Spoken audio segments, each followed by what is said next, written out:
मैं सबसे पहले जापानी इंसेफ्लाइटिस टीकाकरण अभियान मिशन इंद्रधनुष के तृतीय संस्करण और खुशहाल परिवार दिवस पर शकुन किट वितरण के आज के इस कार्यक्रम के अवसर पर स्वास्थ्य विभाग को हृदय से बधाई देता हूं और जो आज के अवसर पर इन सभी योजनाओं से लाभान्वित हो रहे हैं, जेई टीकाकरण से, मिशन इंद्रधनुष के इस अभियान से और खुशहाल परिवार के इस अभियान से, उन सबके प्रति अपनी शुभकामनाएं भी व्यक्त करता हूं। मुझे बहुत प्रसन्नता है कि पिछले 4 वर्षों के दौरान प्रदेश सरकार ने अंतर विभागीय समन्वय के माध्यम से इंसेफ्लाइटिस पर प्रभावी नियंत्रण करने में सफलता प्राप्त की है। हम सब जानते हैं कि इंसेफ्लाइटिस पिछले 40-42 वर्षों से पूर्वी उत्तर प्रदेश के नौनिहालों को निगल रही थी। अकेले पूर्वी उत्तर प्रदेश के केंद्र बिंदु गोरखपुर के बीआरडी मेडिकल कॉलेज में इस बीमारी से प्रतिवर्ष 1200 बच्चों की मौत होती थी और जो लोग मेडिकल कॉलेज तक नहीं पहुंच पाते थे उनकी संख्या भी लगभग इतनी ही थी। लगभग 40 वर्षों तक मौत का सिलसिला चलता रहा, लेकिन 2017 में प्रदेश में हमारी सरकार जब आई तो हम लोगों ने उस समय अंतर विभागीय समन्वय के माध्यम से स्वास्थ्य विभाग को नोडल विभाग बना करके इस कार्यक्रम को आगे बढ़ाना प्रारंभ किया और मुझे प्रसन्नता है कि आज जेई और एईएस को लेकर के पूर्वी उत्तर प्रदेश और प्रदेश के अंदर जो विशेष अभियान प्रारंभ हुए, इसके कारण बीमारी पे लगभग 75% और मौत के आंकड़ों को नियंत्रित करने में हम लोगों को 95% सफलता प्राप्त हुई है। मैं इसके लिए स्वास्थ्य विभाग और सभी संबंधित विभाग के साथ ही यूनिसेफ, WHO और अन्य उन सभी संस्थाओं को जिन्होंने हमारे इस मिशन में सहभागी बनकर के इस कार्यक्रम को सफलता की नई ऊंचाइयों तक पहुंचाया है,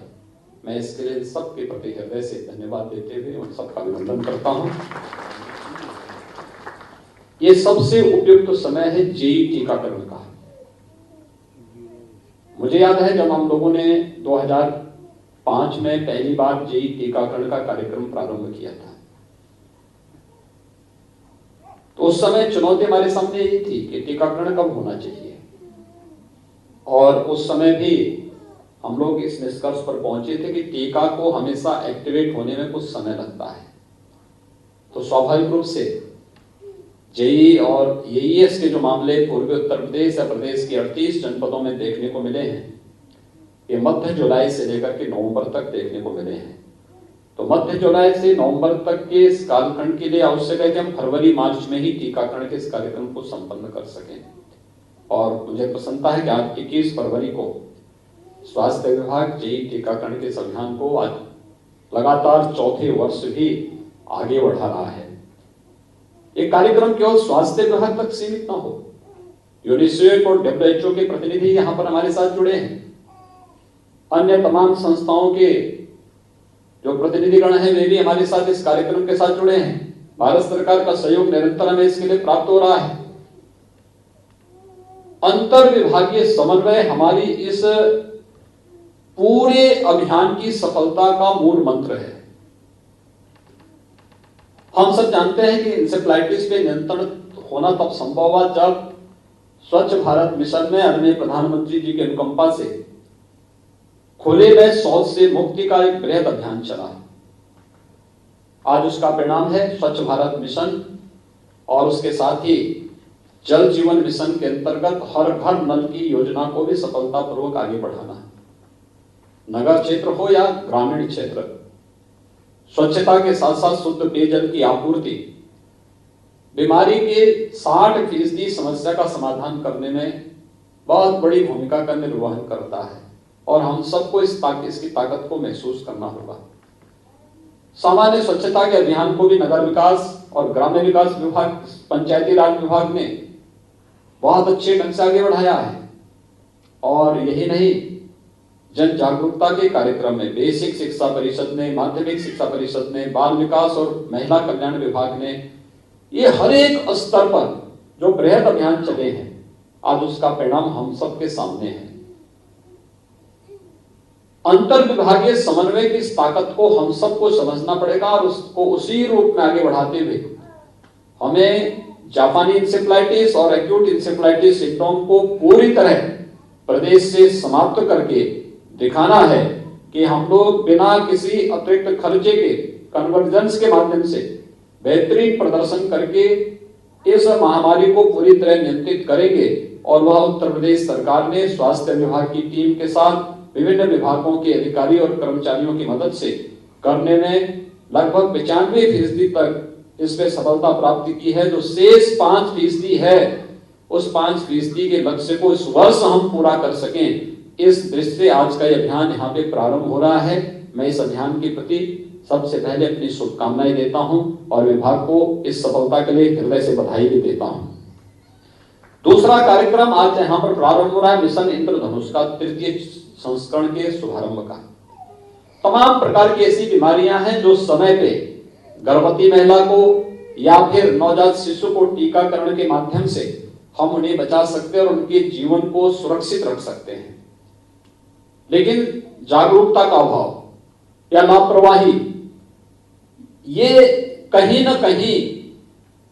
गर्भवती महिला को, माता को और बच्चे को भी इसकी मृत्यु दर को ही बढ़ाता है, बाल मृत्यु दर और मातृ मृत्यु दर को बढ़ाता है। लेकिन साथ साथ तमाम ऐसी बीमारियों की चपेट में उन्हें ले आता है जो जिंदगी भर के लिए नवजात शिशु को फिर से समाज के भरोसे छोड़ने के लिए मजबूर कर देता है। उस प्रकार की स्थिति न हो, आदरणीय प्रधानमंत्री जी की अनुकंपा से मिशन इंद्रधनुष का जो कार्यक्रम प्रारंभ हुआ है, इसे सफलता की नई ऊंचाइयों तक पहुंचाने का दायित्व भी हम सबका। इसका 3य संस्करण का कार्यक्रम भी 2 दिन के बाद प्रारंभ होगा। इसको हम सफलतापूर्वक आगे कैसे बढ़ा सके, यह हर जागरूक नागरिक का दायित्व होना चाहिए। याद रखना, समाज में कहीं भी अभाव होगी, बीमारी होगी, गरीबी होगी, अव्यवस्था होगी या किसी भी प्रकार का कोई भी बीमारी या कोई संक्रमण होगा, तो समाज अपने आप को ये ना समझे कि वह अपने आप को सुरक्षित कर पाएगा। जहां कहीं भी इस प्रकार की स्थितियां होंगी, उन सब के खिलाफ हमारा अभियान एक सामूहिक रूप से आगे बढ़ना चाहिए। और मैं तो आह्वान करूंगा स्वास्थ्य विभाग के साथ साथ महिला और बाल विकास विभाग को इसके साथ जुड़ करके सामूहिक रूप से इस कार्यक्रम को आगे बढ़ाना चाहिए। ये अंतर विभागीय समन्वय की ताकत को हम लोगों ने जेई और एएस के खिलाफ चले हुए अभियान के साथ देखा है, और इस कार्यक्रम को भी उसी के साथ हम जोड़ करके देखेंगे तो उसके बेहतर परिणाम सामने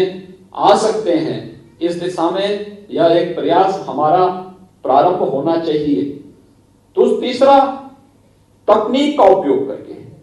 आपने देखा होगा, अगर तकनीक नहीं होती तो वैश्विक महामारी कोरोना के खिलाफ हम लोग पिछड़ गए होते। यह महामारी व्यापक जनधन की हानि का कारण बनती,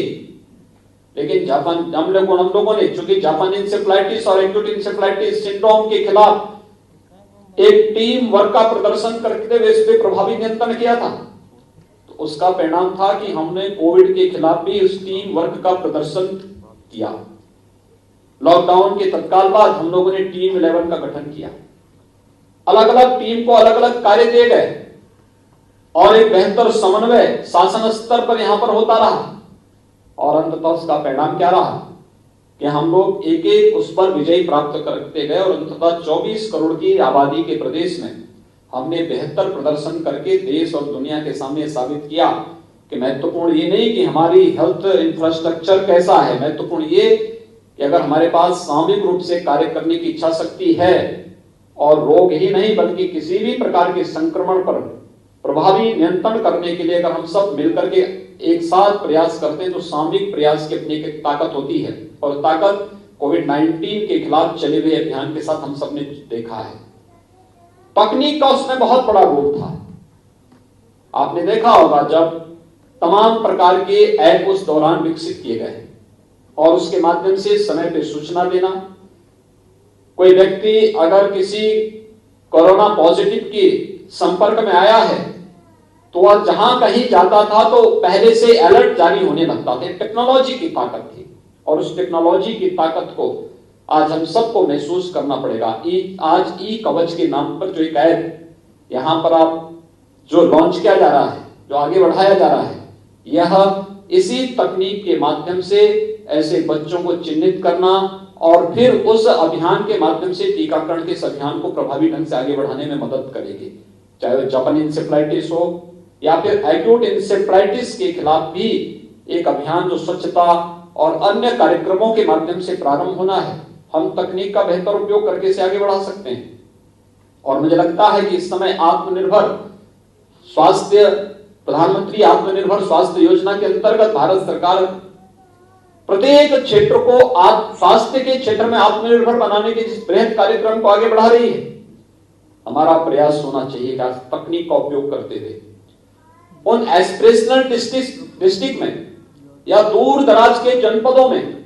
जहां पर अभी तक स्वास्थ्य विशेषज्ञ नहीं पहुंच पाए हैं, हम वहां पे टेलीमेडिसिन को लेकर के चले जाएं, टेली कंसल्टेशन की सुविधा वहां देना प्रारंभ कर दें। मुझे लगता है कि विशेषज्ञ चिकित्सकों की समस्या का समाधान टेक्नोलॉजी आपकी कर देगी और ये टेक्नोलॉजी एक नया जीवन दान देगा उत्तर प्रदेश के प्रत्येक उस नागरिक को जो अब तक स्वास्थ्य सुविधा से वंचित रहा है।